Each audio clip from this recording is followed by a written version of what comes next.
Bonjour à tous et bienvenue de nouveau. Nous sommes maintenant rejoints par Aaron Maté, journaliste à The Grey Zone, pour discuter des documents qui ont été publiés au sujet du Russiagate. Donc bienvenue à nouveau dans l'émission. Ravi d'être ici avec toi, Glenn. En 2016, le système américain a vraiment subi un choc énorme, qui a encore aujourd'hui un impact considérable. On s'attendait à ce que l'élection présidentielle soit remportée, soit par un troisième Bush, soit par une seconde Clinton. Et à la place, c'est Trump qui a gagné la présidence. Rapidement, les allégations ont commencé à émerger, on aurait dit un film hollywoodien ou un roman de gare, selon lesquels Trump collaborait avec les Russes, étant plus ou moins un agent du Kremlin ou un candidat mandchou qui avait désormais pris le contrôle de la Maison-Blanche.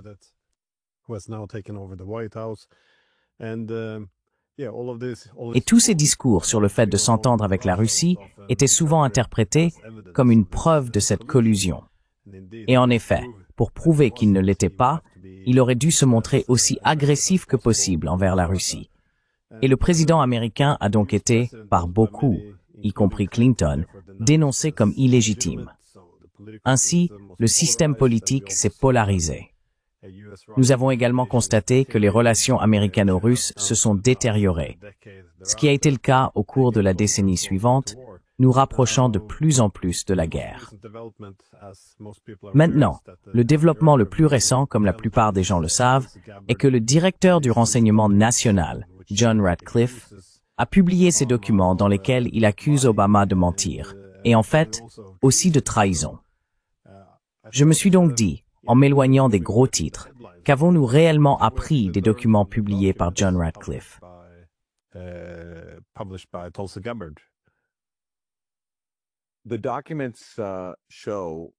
Les documents révèlent davantage de preuves que le Russiagate était une fraude, que des responsables du renseignement américain au plus haut niveau ont essentiellement manipulé le processus de renseignement pour présenter Trump comme un agent russe, et aussi pour accuser la Russie d'avoir mené une vaste campagne d'ingérence afin de l'installer au pouvoir.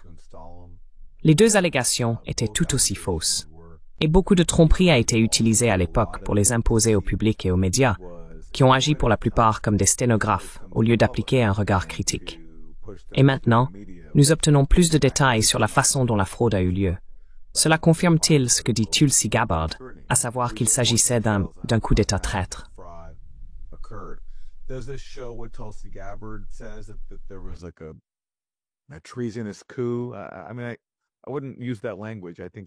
Je veux dire, je n'utiliserai pas ce genre de langage. Je pense qu'elle essaie de donner une certaine tournure à la situation.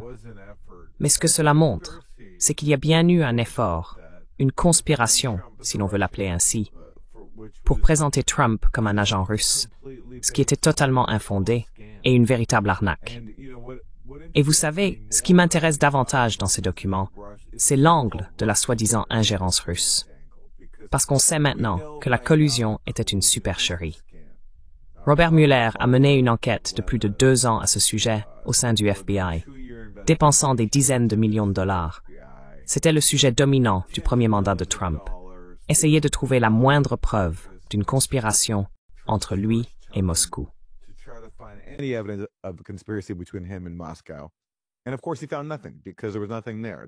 bien sûr, il n'a rien trouvé, parce qu'il n'y avait rien à trouver.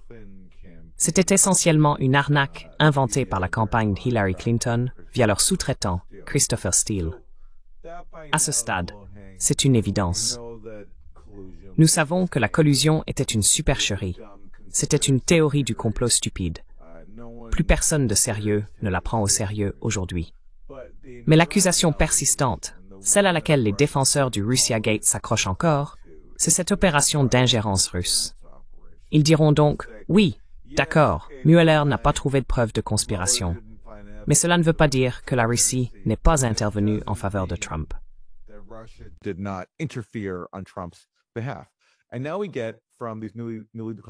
Et maintenant, grâce à ces documents nouvellement déclassifiés, nous obtenons encore plus de preuves venant s'ajouter à ce que nous savions déjà auparavant, à savoir que tout cela était une fraude complète. Et la révélation la plus cruciale à mes yeux, il y en a plusieurs, mais la plus importante à comprendre, c'est qu'à l'automne 2016, donc le 12 septembre 2016, moins de 2 mois avant l'élection, la communauté du renseignement américaine a produit une évaluation qui n'avait jamais été rendue publique jusqu'à présent, près de 9 ans plus tard. D'accord, que dit-elle? Elle affirme que concernant l'allégation centrale au cœur du Russiagate, à savoir que la Russie aurait volé des courriels du Parti démocrate et les aurait transmis à Wikileaks dans le cadre d'un complot visant à faire perdre Hillary Clinton. As part of a plot to defeat Hillary Clinton. When it comes to that Russian hacking allegation. En ce qui concerne l'accusation de piratage russe, le FBI et la NSA, les deux principales agences de renseignement américaines qui enquêtaient sur cette affaire, avaient une faible confiance dans l'implication de la Russie. Faible confiance, ce qui signifie qu'ils n'avaient aucune preuve et que, tout au plus, il ne s'agissait que de pure spéculation. Cette évaluation du FBI et de la NSA a été supprimée et cachée au public jusqu'à présent. À la place, on nous a présenté une série d'affirmations selon lesquelles il s'agissait d'un consensus du renseignement américain. Hillary Clinton a faussement affirmé que cela concernait les 17 agences de renseignement américaines, ce qui n'a jamais été vrai.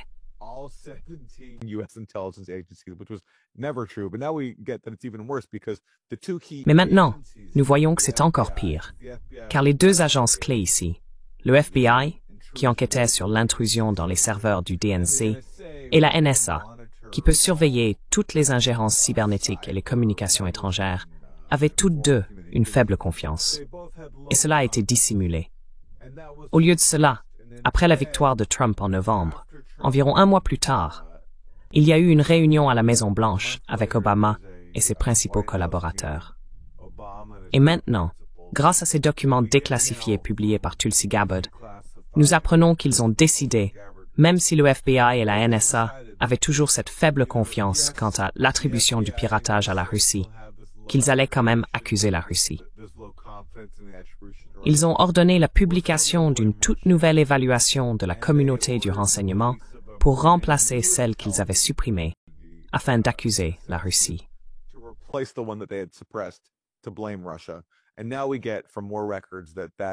Et maintenant, nous apprenons, grâce à de nouveaux documents, que cette évaluation de la communauté du renseignement était une fraude.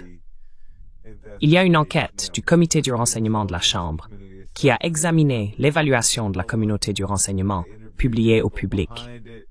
Ils ont interrogé les personnes qui y ont participé et toutes ont déclaré que cela avait été précipité. John Brennan la contrôlait. Il était le directeur de la CIA, fortement impliqué dans la promotion du Russiagate. Ils se sont appuyés sur le dossier Steele, malgré les affirmations contraires de Brennan. Et leur seule preuve, d'ailleurs, c'est ce que révèle le nouveau rapport du comité du renseignement de la Chambre qui vient de sortir. Leur seule preuve est que Poutine aurait ordonné à la Russie de pirater le DNC et de transmettre les emails à Wikileaks. La seule preuve de cela ne provient ni du renseignement d'origine électromagnétique, ni d'aucune autre source.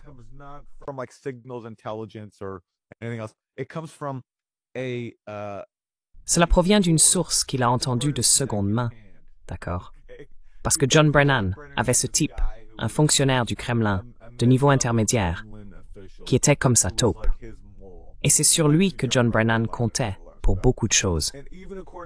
Et même selon la propre source de niveau intermédiaire de John Brennan, qui n'avait absolument aucun accès à Poutine, la base pour affirmer que Poutine a ordonné cette opération et la transmission de ces emails volés à Wikileaks provient d'une source de seconde main. Donc, c'est du oui-dire. C'est une blague. C'est une blague totale. Et avec tout ce que nous savions déjà sur cette allégation jusqu'à présent, y compris le fait que le FBI s'appuyait sur CrowdStrike pour enquêter sur le piratage du DNC. Qui est CrowdStrike? CrowdStrike est un sous-traitant travaillant pour Hillary Clinton. Mais tout comme le FBI s'appuyait sur Christopher Steele pour sa vaine chasse à la collusion, le FBI s'appuyait aussi sur CrowdStrike.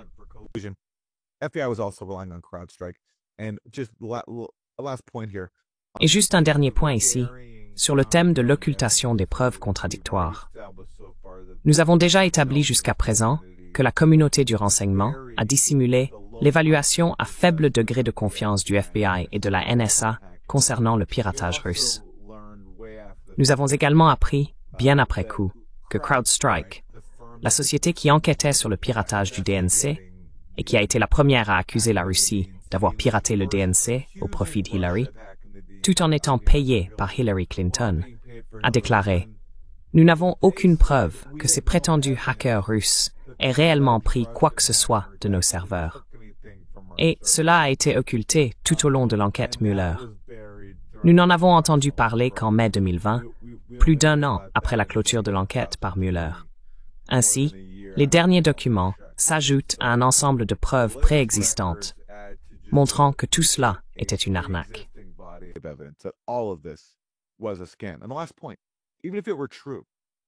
Et le dernier point, même si c'était vrai, même si toutes les allégations du Russiagate étaient vraies, tout cela resterait une plaisanterie. Parce qu'il y a eu des années de crise à propos de la Russie, qui aurait soi-disant piraté des emails, les aurait donnés à WikiLeaks, et aussi diffusé quelques mèmes et publications stupides sur les réseaux sociaux que personne n'a vues. Et cela a été considéré comme une attaque contre notre démocratie, semant le chaos, l'équivalent de Pearl Harbor et du 11 septembre. Comment pourrions-nous tolérer cela? Si vous regardez les mèmes que la Russie a publiés sur les réseaux sociaux, ils concernaient à peine l'élection. Les emails étaient embarrassants pour Hillary Clinton. Mais alors, est-ce que quelqu'un pense vraiment que cela a fait basculer l'élection? Et d'ailleurs, nous faisons cela tout le temps, à des pays étrangers, à une échelle infiniment plus grande. Donc, même si ces fausses allégations étaient vraies, ce qui n'est pas le cas, tout cela resterait une farce.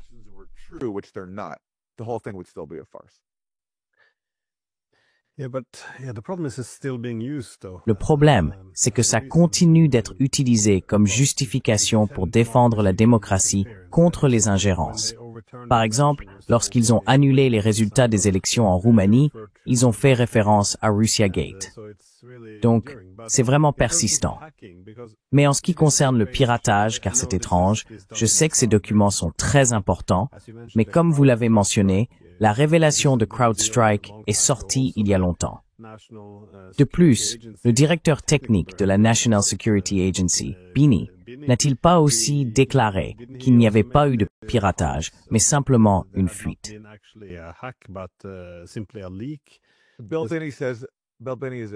Bill Binney est un ancien responsable de la NSA, et il a déclaré que les vitesses de transfert auxquelles les fichiers ont été extraits étaient trop rapides pour un piratage à distance. Ils ont dû être transférés directement par disque. En fait, je n'ai jamais vraiment adhéré à cet argument, parce que, et si les vitesses de transfert analysées correspondaient à un moment après qu'ils aient été volés par un piratage? Donc pour moi, ce n'était pas un argument très décisif. Et je suis d'accord avec Bill Binney pour dire que ce n'était pas un piratage, mais je veux dire simplement en me basant sur toutes les preuves disponibles, y compris le fait que CrowdStrike a dû admettre qu'ils n'avaient en réalité aucune preuve d'exfiltration. Si vous n'avez aucune preuve d'exfiltration, alors comment pouvez-vous qualifier cela de piratage par la Russie? Et d'ailleurs, le logiciel malveillant qu'ils ont attribué à la Russie était apparemment très très courant. L'idée que ce sont des acteurs russes qui ont volé les données était basée sur CrowdStrike, je pense, qui a fait beaucoup d'hypothèses non étayées par les preuves.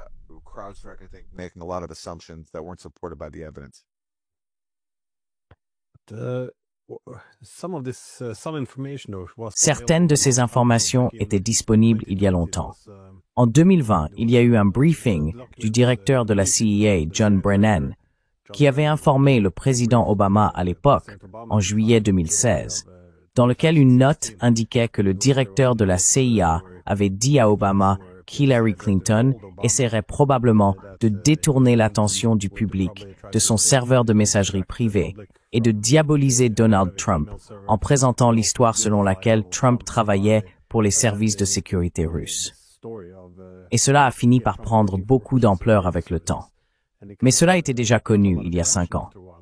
Donc, je sais que tous ces nouveaux documents sont importants. Mais comment expliquez-vous cela? D'où vient cette réticence à en parler? Parce que, même maintenant, avec ces nouvelles révélations, l'intérêt des médias n'est pas vraiment là, n'est-ce pas?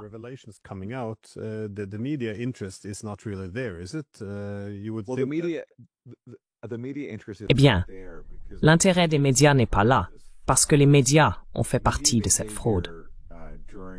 Le comportement des médias au plus fort de l'affaire Russiagate était tout simplement ridicule. Ils écrivaient tout ce que le récit dominant dictait, tout ce que des fuites anonymes leur disaient. Et il y avait un tel effort, c'était comme un goutte à goutte de fuite. Oh, voici la révélation qui prouve qu'il y a une conspiration entre Trump et la Russie. C'est celle-ci. Et tout cela était soigneusement orchestré pour maintenir ce récit, pour prolonger l'enquête de Mueller aussi longtemps que possible. Parce que les personnes derrière l'enquête de Mueller voulaient vraiment juste un prétexte pour entraver la présidence de Trump.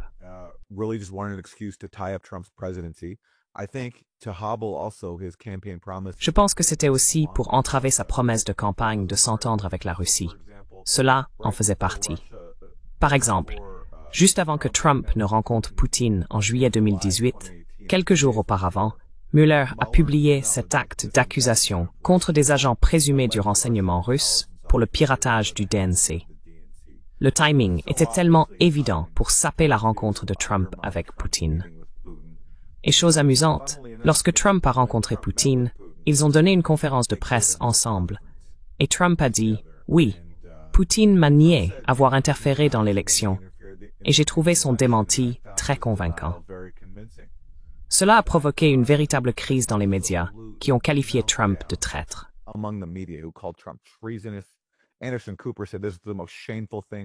Anderson Cooper a déclaré que c'était la chose la plus honteuse qu'un président ait jamais dite.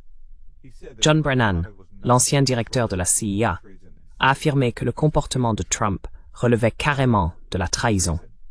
Il accusait donc Trump de trahison.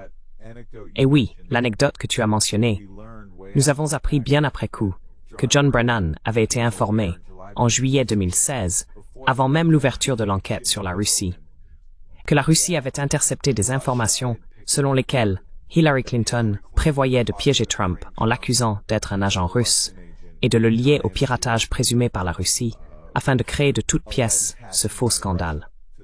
Et Brennan en a informé Obama. Mais au lieu d'en parler à Hillary Clinton, en lui disant « Hé, pourquoi fais-tu cela ?»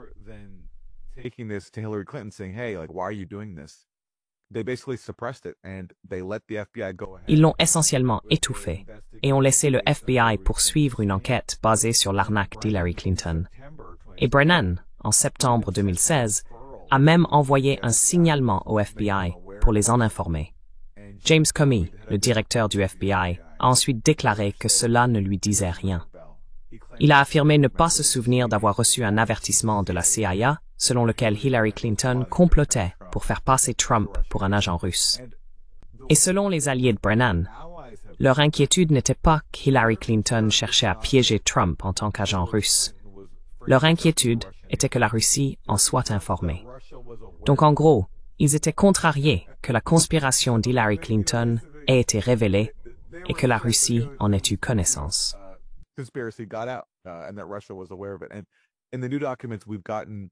Et dans les nouveaux documents que nous avons obtenus, il y a plus de détails sur la façon dont la Russie en a pris connaissance. L'un des nouveaux rapports fait référence à un courriel de campagne obtenu par la Russie. Donc, si c'est vrai, et je ne l'ai pas vu moi-même, donc je dois émettre cette réserve, cette mise en garde, si c'est vrai, alors la Russie a obtenu un courriel de campagne concernant un complot d'Hillary Clinton, ce qui serait très significatif. Mais quoi qu'il en soit, il y avait un complot de la campagne d'Hillary Clinton. Ils ont commandité le dossier Steele pour faire avancer ce complot. Et ils ont également engagé CrowdStrike pour, selon moi, accuser à tort la Russie d'avoir piraté le DNC.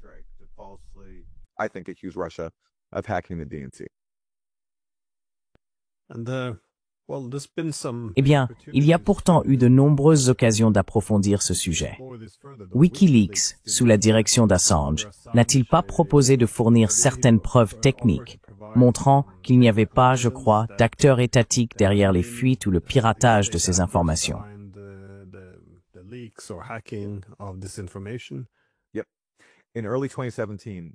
Oui. Début 2017, après l'entrée en fonction de Trump, Julian Assange a été en contact avec certains responsables américains, notamment, je crois, le sénateur Mark Warner, qui était le vice-président de la Commission du renseignement du Sénat. Assange a proposé de remettre des preuves techniques qui, selon lui, permettraient d'écarter le rôle d'acteur étatique, car il a toujours nié que la Russie ou tout autre État ait été sa source. Apparemment, cette proposition a été rejetée par les plus hautes instances. Ensuite, Trump a tenté d'entamer une nouvelle série de discussions avec Assange, et un ancien membre du Congrès américain est venu rendre visite à Assange en personne. Former U.S. Congress member came and visited Assange personally, and they said to Assange basically that if you give up your source. Et ils ont dit à Assange, en gros, que s'il révélait sa source, Trump lui accorderait une grâce présidentielle. Assange a refusé, parce que vous savez, Assange est quelqu'un de très intègre, et vous savez, WikiLeaks ne révèle pas ses sources. Donc, personnellement, j'aimerais savoir maintenant si Assange est prêt à s'exprimer publiquement. S'il était prêt à fournir des preuves techniques permettant d'écarter l'implication d'un acteur étatique sans révéler sa source. Pourquoi ne pas le faire maintenant? Parce que je veux dire, cette allégation selon laquelle la Russie était responsable a eu non seulement des conséquences nationales, mais aussi de graves conséquences géopolitiques. Cela a rendu la diplomatie avec la Russie impossible. It made diplomacy with Russia impossible. As you said in your opener, Trump was incentivized. Comme vous l'avez dit dans votre introduction, Trump avait intérêt à suivre ses conseillers bellicistes qui voulaient étendre la guerre par procuration alors en cours en Ukraine et dans le Donbass. Il a envoyé des armes à l'Ukraine qu'Obama n'aurait pas envoyées. Il a déchiré le traité NNF. Il a fait tout cela, je pense, au moins en partie, pour contrer le récit selon lequel il servait les intérêts de la Russie.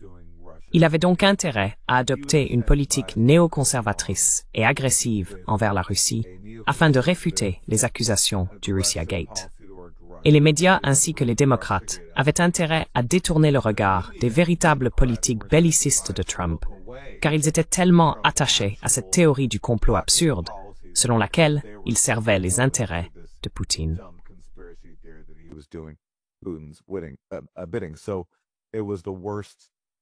C'était donc le pire des mondes. Ce fut un désastre complet. Je veux dire, regardez, l'une des premières controverses du Russiagate, en juillet 2016, survient lors de la Convention républicaine, quand certains délégués discutent du texte de la plateforme républicaine. C'est un processus dénué de sens, parce que la plateforme n'a aucune importance. Mais ce qui est devenu une grande controverse, c'est qu'un délégué avait proposé un langage fort concernant l'armement de l'Ukraine. D'accord.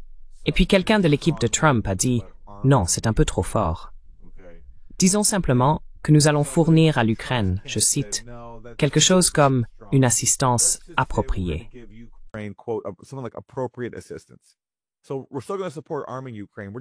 D'accord. Donc, nous allons toujours soutenir l'armement de l'Ukraine. Nous n'allons simplement pas aller jusqu'au bout de la version maximaliste de la proposition. Et d'une manière ou d'une autre, cela est devenu une controverse, que Trump était indulgent envers la Russie et allait abandonner l'Ukraine. Et c'est pourquoi les responsables ukrainiens, et c'est intéressant, surtout pour votre public, puisque vous couvrez largement la guerre en Ukraine. L'Ukraine a été impliquée dès le début. Nous avons appris des années plus tard que John Brennan avait en fait utilisé les renseignements ukrainiens, qui étaient alors devenus un proxy des États-Unis, pour aider à faire avancer les allégations de piratage russe.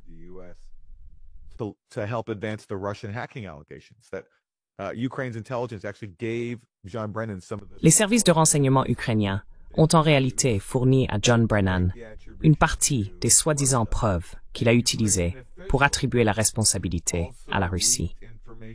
Des responsables ukrainiens ont également divulgué des informations sur Paul Manafort, le directeur de campagne de Trump, parce que Manafort travaillait auparavant pour Yanukovych, l'ancien président ukrainien renversé lors du coup d'État de Maïdan. Ils ont divulgué ces informations en collusion avec des responsables du Parti démocrate, car ils craignaient que Trump n'entre en fonction et ne tienne sa promesse d'améliorer les relations avec la Russie. Tout cela, en parallèle, a contribué à alimenter la guerre par procuration en Ukraine. Et c'est un thème récurrent. In Ukraine. It's been a theme. It was a theme throughout Trump's first term. It was after C'était un thème récurrent tout au long du premier mandat de Trump. Cela s'est produit après l'échec du Russia Gate, après que Robert Mueller ait donné son témoignage désastreux, alors qu'il avait été présenté comme le héros qui allait faire sortir Trump de la Maison-Blanche menotté et dévoiler le complot secret entre Trump et Poutine. Puis, il a témoigné devant le Congrès et il ne connaissait même pas les détails de sa propre enquête. Cela a été humiliant pour tous les acteurs impliqués. Donc, un jour plus tard, c'est à ce moment-là que Trump a eu son appel téléphonique avec Zelensky, où il parle à Zelensky non seulement de l'aider à enquêter sur la corruption impliquant les Biden, mais il demande aussi à Zelensky, et c'est la partie qui a été ignorée dans les reportages médiatiques ultérieurs.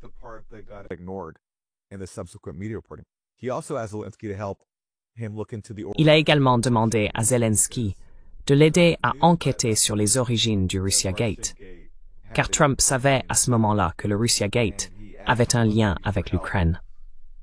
Il a demandé à Zelensky d'aider le ministère américain de la Justice dans cette démarche, tout en suspendant certaines livraisons d'armes à l'Ukraine. Le fait que Trump ait fait cette demande, ajouté au fait qu'il avait suspendu les armes à l'Ukraine, a poussé les démocrates à tenter de se remettre de leur humiliation liée au Russia Gate en lançant l'affaire Ukraine Gate et en destituant Trump pour avoir gelé les armes à destination de l'Ukraine, tout en demandant à l'Ukraine de l'aider à lancer certaines enquêtes. Ce fut donc un désastre. À cette époque, Zelensky cherchait un moyen de mettre en œuvre les accords de Minsk.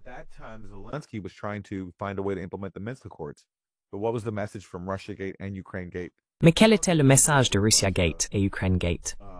Ne négociez pas avec la Russie. La Russie est un ennemi existentiel qui essaye de détruire notre démocratie. Alors, faisons simplement la guerre.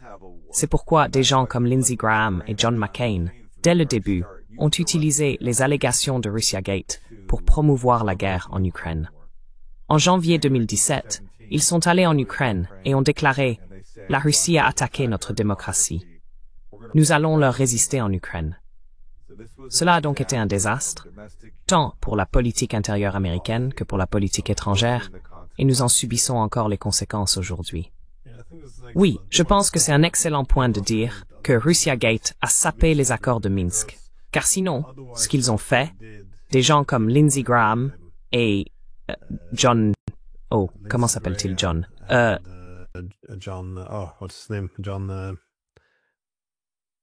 John McCain. McCain, yeah, sorry. John McCain. McCain, oui, pardon. Ils ont appelé à faire de 2017 l'année de l'offensive, affirmant qu'ils retourneraient à Washington pour s'assurer qu'il y aurait plus de volonté politique pour passer à l'offensive contre la Russie. Cela ne coïncide pas ou ne s'harmonise pas vraiment avec l'objectif de désescalade et de mise en œuvre d'un véritable accord de paix.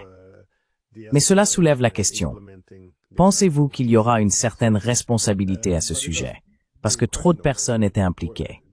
Beaucoup croyaient sincèrement que Trump était le nouveau Hitler. Beaucoup ont cru à l'histoire selon laquelle il était un agent russe.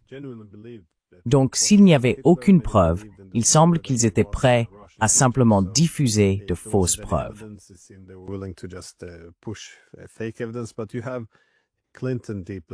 Mais vous avez Clinton profondément impliqué, Obama très impliqué. Vous avez des hauts responsables de la communauté du renseignement impliqués, Brennan, Clapper, Comey. Alors, quelle est la probabilité que ces personnes soient tenues pour responsables? Surtout, comme vous l'avez dit, puisque les médias sont également complices dans cette affaire. Ils détournent le regard. Et chaque fois qu'il y avait des preuves qui allaient à l'encontre de leur récit, ils ne se contentaient pas de faire du tri sélectif, mais faisaient preuve, je dirais, d'une grande malhonnêteté dans leur couverture. Et il semble que la plupart d'entre eux se soient comportés en militants. convaincu qu'il menait effectivement le bon combat, ce qui signifiait que certains principes journalistiques devaient être mis de côté. Le comportement des médias a été tout simplement honteux. Parce que vous savez, au moins avec les armes de destruction massive en Irak, Saddam Hussein n'était pas un type très recommandable et avait commis de nombreuses atrocités. Donc je comprends pourquoi certaines personnes, du moins au début, ont cru à toute la propagande sur la guerre en Irak. Le Russiagate était une théorie du complot, et les élites médiatiques adorent se moquer des théories du complot, adorent se moquer des électeurs malléables, peu informés et manipulés par la désinformation. Le Russiagate était une désinformation massive, et c'était essentiellement un système de protection élitiste. Hillary Clinton pouvait accuser la Russie, pas ses propres échecs. Les médias pouvaient accuser la Russie, pas leur propre responsabilité. Le fait qu'ils ont promu Trump sans relâche et ont beaucoup profité financièrement de lui.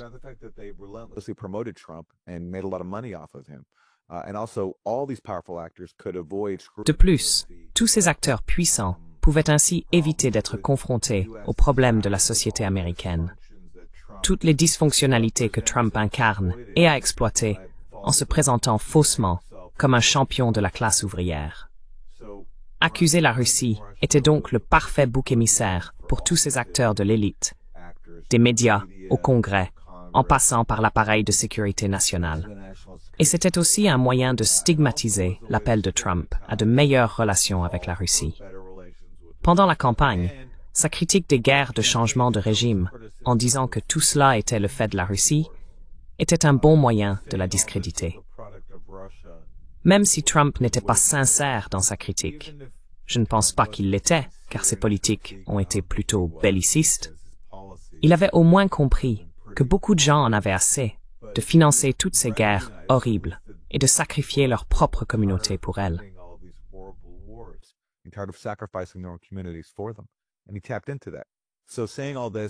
Et il a exploité cela. Donc, dire que tout cela était le produit de la Russie, de la propagande russe, était un excellent moyen de saper toute sensibilité pacifique que Trump aurait pu avoir. Et aussi, plus important encore, de le stigmatiser, de faire en sorte que cela semble simplement être le produit de Moscou et non d'un véritable mécontentement populiste. Donc, en termes de responsabilité, quand on a un système de protection privilégié, il est trop gros pour échouer. C'est comme si on demandait à la mafia d'enquêter sur elle-même, à un système mafieux de s'auto-enquêter. Cela n'arrivera pas. Mais écoutez, s'ils veulent s'en prendre à des gens, il y a une évidence. Je veux dire, simplement en termes de démarches criminelles concrètes. John Brennan a menti au Congrès.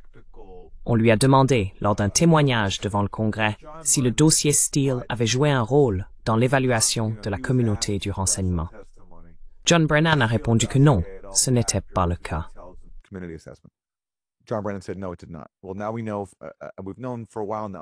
Eh bien maintenant nous savons, cela fait un moment déjà, mais les nouveaux documents le confirment, que John Brennan a insisté pour que le dossier Steele soit inclus dans l'évaluation de la communauté du renseignement.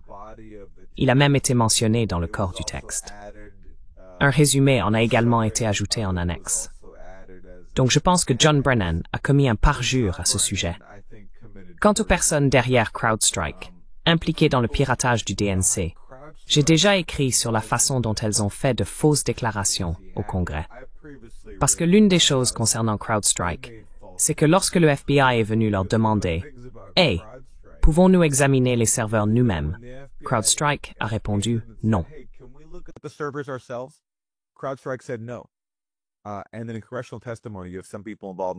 Et puis, lors de témoignages devant le Congrès, certaines personnes impliquées nient avoir refusé l'accès au FBI, alors que c'est désormais documenté. J'ai déjà écrit à ce sujet. Il y a donc des aspects où une enquête criminelle pourrait, selon moi, aboutir à des inculpations, certainement plus solides que celles engagées par Mueller. Mueller a intenté les accusations les plus ridicules contre des personnes de second plan de l'entourage de Trump, comme George Papadopoulos, des accusations de parjure et autres. Et en gros, si vous lisez les actes d'accusation, il n'y avait absolument rien. Ils avaient juste besoin de matière pour justifier leur enquête sans fondement. Et ils avaient aussi besoin de matière pour alimenter les médias avec des dépôts de documents judiciaires fallacieux qui pouvaient servir le récit de la conspiration russe.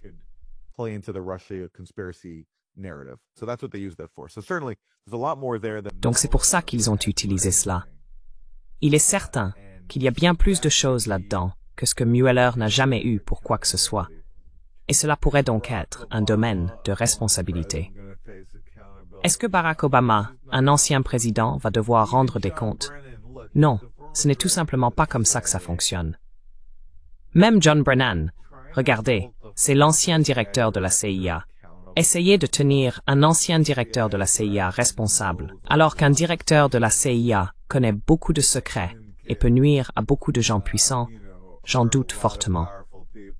Je ne pense tout simplement pas qu'on s'attaque à des personnes aussi puissantes à Washington. J'adorerais être surpris. Mais concrètement, si vous cherchez un motif pour poursuivre Brennan, vous pouvez examiner son témoignage devant le Congrès et le comparer aux documents disponibles.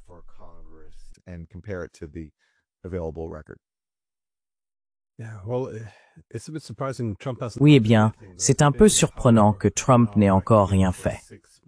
Il est de retour au pouvoir depuis 6 mois maintenant. Il s'est présenté comme celui qui allait assainir le système, s'attaquer à l'État profond, surtout après qu'il se soit attaqué à lui. Et à ce stade, maintenant que l'affaire Epstein devient un cauchemar pour lui, je penserais qu'il voudrait détourner l'attention du public.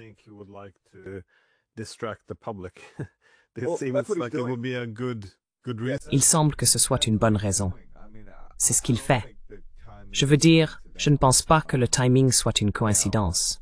Trump veut évidemment que les gens ne parlent pas d'Epstein. Personnellement, je pense que l'affaire Epstein est exagérée. Je ne pense pas qu'il y ait à ce stade de preuves montrant qu'Epstein était un agent du Mossad ou quoi que ce soit, faisant chanter des gens. Mais je pense que Trump est un prédateur sexuel avéré. Et il traînait avec un autre prédateur sexuel, Epstein. Je suis sûr qu'il y a quelque chose d'embarrassant pour lui, dont il veut détourner l'attention. Donc je pense effectivement que ces révélations sur le Russiagate sont utilisées à cette fin. Mais cela n'enlève rien au fait qu'il y a des informations importantes dans ces documents. Nous en apprenons plus sur une fraude vraiment conséquente et massive, dans laquelle beaucoup de personnes puissantes étaient impliquées. Et je pense que c'est important.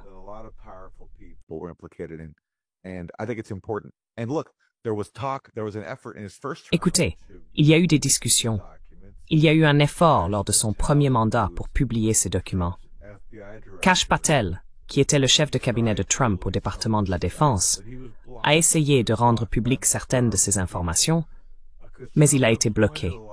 Il a été bloqué par des personnes plus puissantes, parce que Trump avait nommé beaucoup de personnes classiques, des faucons néoconservateurs, des gens comme Mike Pompeo, Gina Haspel, Mark Esper, William Barr, et aucun d'eux ne voulait que cela soit publié, parce qu'au final, c'est un cercle fermé.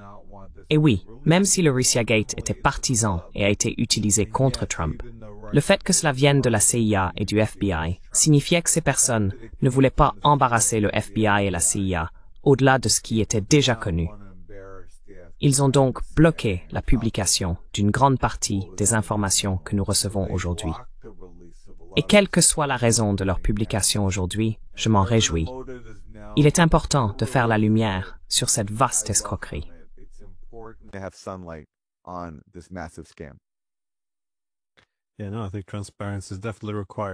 Oui, non. Je pense que la transparence est absolument nécessaire. Et encore une fois, tu as souligné que ceux qui qualifient tout de théorie du complot, c'était vraiment la grosse affaire. Et aussi une théorie du complot très ridicule. Mais les complotistes sont devenus obsédés par le contrôle de la parole, alors que la Russie était soi-disant impliquée dans ces folles opérations d'ingérence. Donc beaucoup des atteintes actuelles ou des restrictions à la liberté d'expression viennent aussi du Russiagate. Ça remonte à 2016, quand toute la désinformation, la propagande russe, tous ces petits mots-clés très chargés, n'avaient pas besoin d'être justifiés ou expliqués.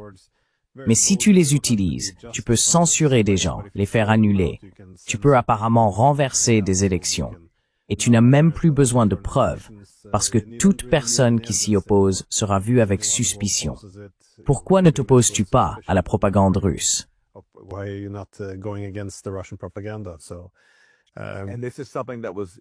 Et c'est quelque chose qui était évident à l'époque, que cela allait arriver. Max Blumenthal, mon collègue à The Grey Zone, mettait en garde contre cela dès le début. Il disait aux libéraux, « Vous pensez que cela va arrêter Trump? D'abord, ce ne sera pas le cas. Ensuite, ce macarthisme sera utilisé contre la gauche, comme c'est toujours le cas. » Et c'est exactement ce qui s'est passé. Et cela n'a fait que s'amplifier depuis. Voilà ce qui arrive quand on alimente des arnaques réactionnaires, des arnaques pro-militaristes, ce qui était le cas ici. On alimente le militarisme réactionnaire.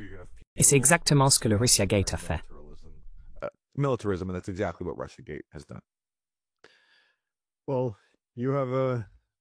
Eh bien, vous avez défendu cette cause pendant presque une décennie maintenant, que le Russiagate était une imposture. Je suis donc très heureux, et vous méritez bien ce tour d'honneur, car tout ce que vous avez dit s'est avéré vrai. Et au moins, toutes les calomnies qui ont été lancées contre vous, vous en ressortez blanchis ici. C'est donc au moins un aspect positif de tout cela.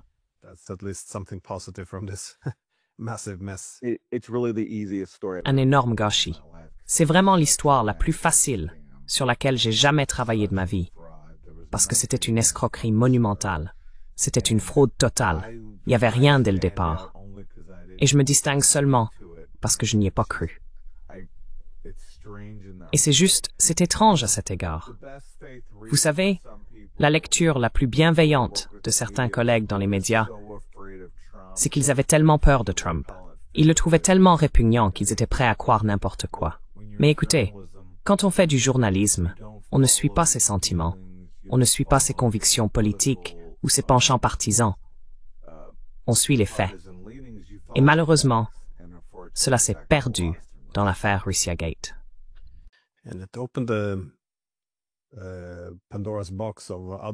Cela a ouvert la boîte de Pandore à d'autres absurdités. Car après cela, il y a eu l'affaire de l'ordinateur portable de Biden. Et cela aussi, c'était également évident. Pas les mêmes personnes, oui. Encore une fois, c'est aussi une fraude, mais on peut s'en tirer. Il y a eu les accusations selon lesquelles les Russes auraient mis des primes sur la tête de soldats américains en Afghanistan. Il n'était pas nécessaire de le prouver. Cela n'avait d'ailleurs aucun sens, car il y aurait certainement eu des preuves, étant donné la présence américaine en Afghanistan.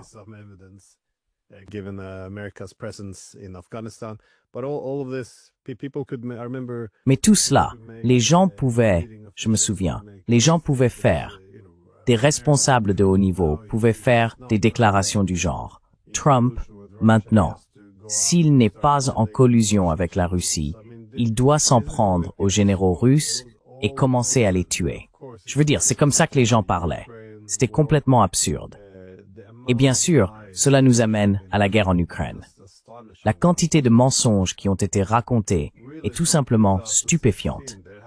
Mais en réalité, depuis 2016, il n'y a eu aucune responsabilité. On peut dire tout ce qu'on veut sur la Russie, et soit on adhère à ce discours, et on continue à aller à l'encontre de nos propres intérêts, soit on est aussi accueilli avec suspicion. Donc Aaron Maté, merci beaucoup d'avoir partagé vos réflexions à ce sujet, je vous en suis reconnaissant. Merci Glenn.